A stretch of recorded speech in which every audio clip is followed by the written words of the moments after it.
Now I'd like to invite Silvia to talk to us. So Silvia works for the Hans Neumann Foundation, where she is managing the circular economy efforts in Brazil, and that's also where she's sitting with us. So thanks for getting up so early.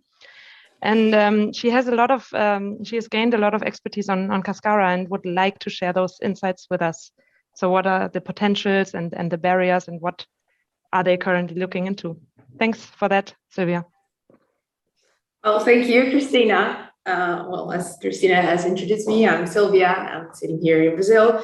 And in the Hans Foundation, where we mainly work with smallholder farmers in the coffee grounds, for coffee here in Brazil. And one of the main sub-products that we have here is the cascara. That is a very, very rich product. We know that it has several nutrients that's useful for coffee crops. Mainly potassium, it's up to 3% of the total of the nutrients in the cascara.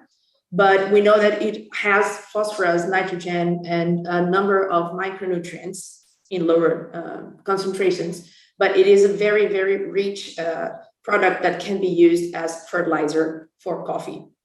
And so here in the foundation, we have explored that potential in two main big projects, one focused specifically on the circular economy that is called Back to the Roots, and one that is a bigger project, it's Coffee and Climate, in which we have a specific part of that to deal with a circular economy. So because of this great concentration of nutrients, we know that cascara is very interesting as a fertilizer, and it can improve mainly potassium in the soil. And it is a very good source of organic matter, and it works greatly as soil coverage. So it helps with water retainance and humidity. Here in Brazil, we have had some troubles with dry seasons, very harsh dry seasons. So it is very useful to have a good soil coverage. But we are also improving the use of these cascara. Some farmers that we work here, they already use the cascara. They just bring it back raw and put it in their crops. But what we are trying to do is find new options and new products to use with the cascara. So we are working now with three different products. One is the regular organic compost that is mainly mixing cascara with a type of manure that can be cattle, chicken, pig, whatever is most available for the producer. And of course, we have to adjust the amount of those manure that we use so that we can create a more balanced fertilizer.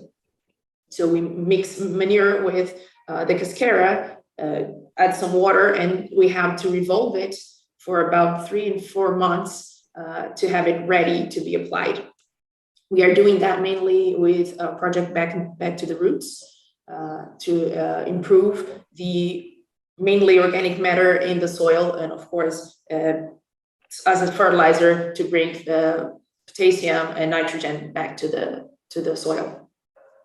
Another type of compost that we are also working on is one called bokashi, which aside from the manure and the cascara, we add some microorganisms to accelerate the process. And well, along with the microorganisms, we have to give some ingredients to ignite the activity, mainly sugar and some kind of other residues from the farm. And so that accelerates the process of the regular organic compost. And so we have a product that is more readily to be used.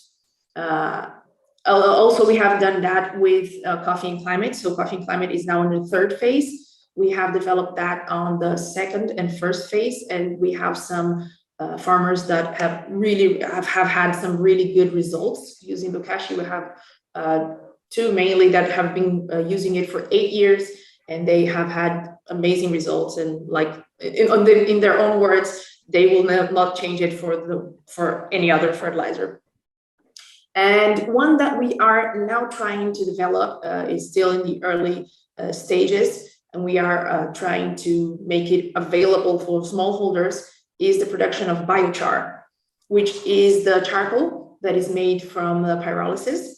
It can be made from any product, but we are focusing on the cascara to make it more available to smallholders, because to make a pyrolysis unit, it is quite an investment, which smallholders, especially here in Brazil, don't have.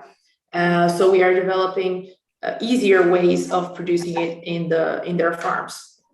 What we have been working with the biochar is because it concentrates the nutrients and it decreases the volume of the cascara. So cascara is a very light and bulky product. So to apply it is quite complicated. So the biochar can help with that by concentrating the nutrients, decreasing the volume, and being more helpful to spread it in their crops. And also, one of the main benefits of this product that we are looking into is the capacity to sequestrate carbon, because it sequestrates about 50% of the carbon of the cascara and leaves it in the soil for hundreds of years. It's what was discovered here in Brazil with the terra preta in Amazon. But that is we're still testing it. We have some farmers that are already testing it with some very good results. But it is still, we still have to make it more available for everyone. But of course, we also have some obstacles with that approach of the cascara. Like I said, the cascara by itself, it is light and bulky, so the application and transportation can be quite problematic, because a great number of producers, farmers here in Brazil, they actually don't dry the coffee in their own lands. So they usually bring it to some cooperative or association. And so bringing that cascara back to their crops can be quite heavy for them, or it can be quite costly. So what we are doing is investing in in making those cooperatives and associations a unit where we can make those products, and the producers can take the product from there and use it in their crops. And so we have had some, like I said, good results, especially with the cost benefits, because by reusing this cascara, they reduce the acquisition of external inputs. So they don't have to buy potassium, for example, from outside. They can use their own. And also the productivity in the long term is proven to be better by these activities. So it is something that it is not seen right away, but rather in the long time. So about 2 or 3 years is where the producers actually see